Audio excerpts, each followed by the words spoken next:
Hey everyone, welcome once again to Storytime with Spidey. With you as always is me, your friendly neighborhood Spider-Man. And once again, people, I find myself humbled. I've been getting so much love and support from you fans, and it's really been great. You know, I enjoy doing this show, and I love the kids, and I love to entertain you and your children. I've always thought that Spider-Man should be a role model, you know, doing the right thing, the whole with great power comes great responsibility. And when I hear how much fun you people are having with it, it just reminds me that I'm doing the right thing. So, since you all have such great love for old Webhead, I thought today I would talk about me. We're going to get into this fun book. It's going to touch on some of the things that have happened to me along the way, how I got started, and spoiler alert, I'm going to tell you my real name.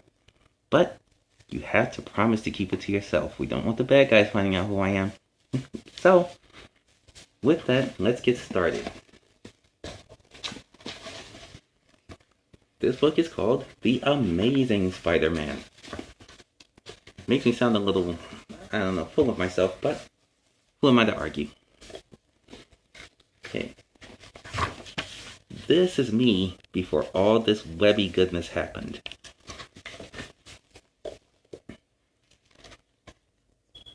Peter Parker, that's my name, was once an ordinary teenager until he was bitten by a radioactive spider. The spider had absorbed a lot of radiation and it was actually very dangerous. I could have gotten sick when it bit me, but that's not how things turned out. Lucky me. The bite gave Peter super strength and the amazing ability to cling to walls, just like a man-sized spider. So Peter Parker decided to become the superhero called Spider-Man. I've always loved this particular image of him.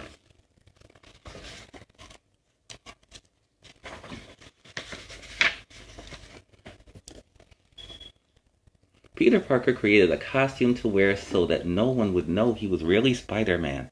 Remember, you gotta keep that to yourself. Peter also invented web shooters that allowed him to swing through the city from building to building. Here you see me getting all suited up and testing out my trusty web shooters.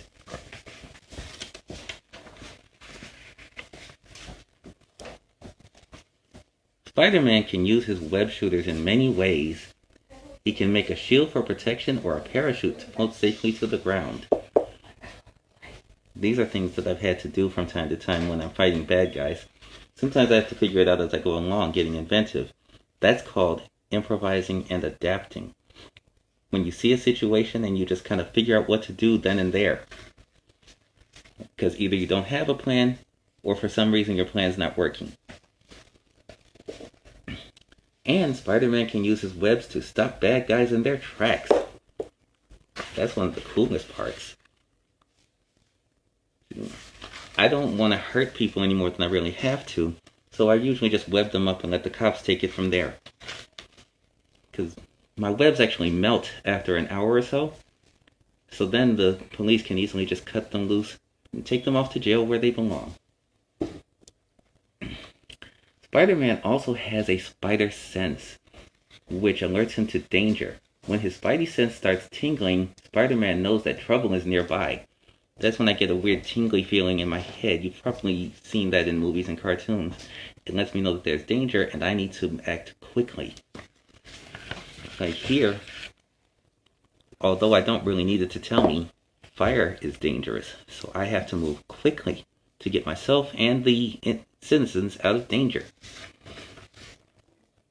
Oh boy. Coming to a part that I'm not really crazy about.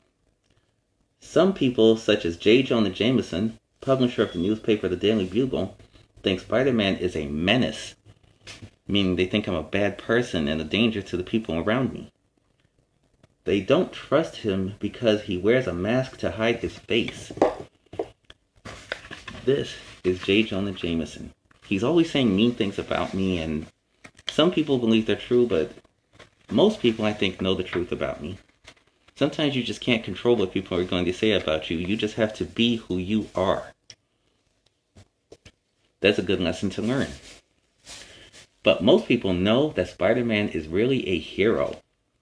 This was not a fun day for me, by the way.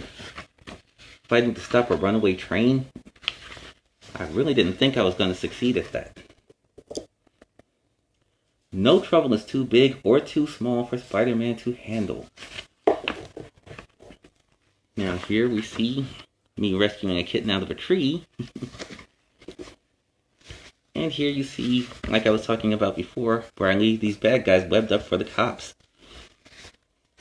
Some troubles actually are too big for me to handle, and what usually happens then is I ask for help. Sometimes I've had to call Iron Man or some other Avenger to back me up because the problem was just too big for even my power to handle. Because he fights bad guys, Spider-Man has made lots of enemies. Supervillains are always looking for a way to get rid of the wall crawler. Here we see some of my best known enemies. We have the Sandman, the Lizard, the Vulture, and the Green Goblin. You can tell everything about them is just mean. You also see, I seem to deal with a lot of guys in green. They just keep going to that color. Here we see more about the Vulture. The Vulture wears a winged costume that doubles his strength and gives him the ability to fly. Whenever this bad bird soars into town, he causes trouble for Spider-Man. Very true.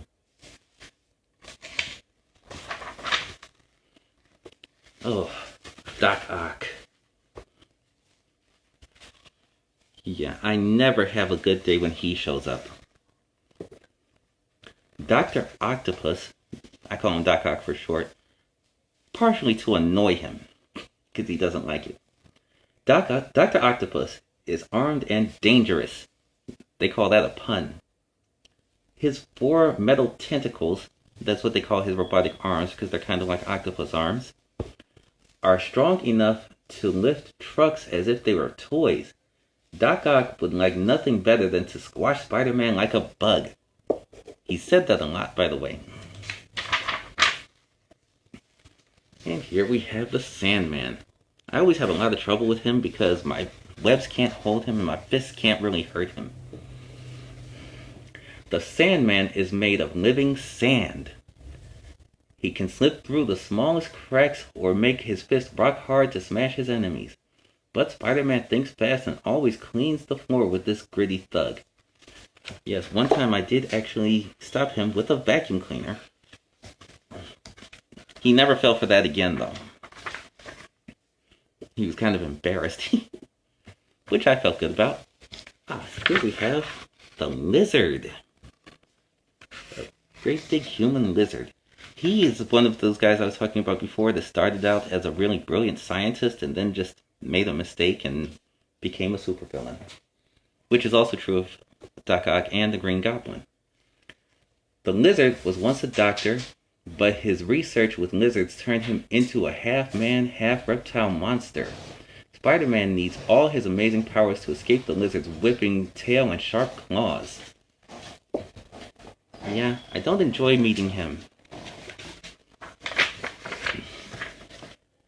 And last but not least, the Green Goblin.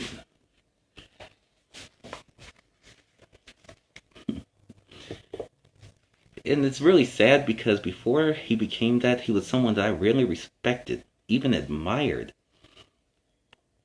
You see, I can't seem to get away from the color green. Again, the Green Goblin commits crimes with a rocket-powered glider and a bag full of explosive pumpkin bombs. The Goblin's gloves can fire powerful electric shocks, so Spider-Man has to move fast when he faces this frightful fiend.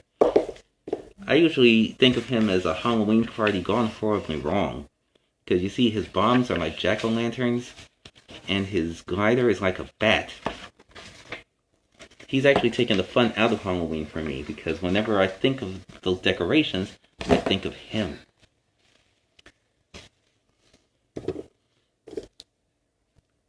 The world is a much safer place because Spidey keeps on swinging. Go Spider-Man! Such a cool thing to say about me. It feels really good to know that I'm loved and appreciated. As I said, we have people like J. Jonah Jameson that always say bad things about me and want people to distrust me, but most people know the truth. And that's a thing for you to remember about you. There are going to be people who will think bad things about you and say bad things about you, and you really can't control that. And some people will believe it and some people won't. But as long as you keep doing the right thing, you can feel good about who you are and what you do. And that is today's message. I hope you enjoyed today's show as much as I enjoyed talking about my wondrous self. And so, until next time, wait for it, Excelsior!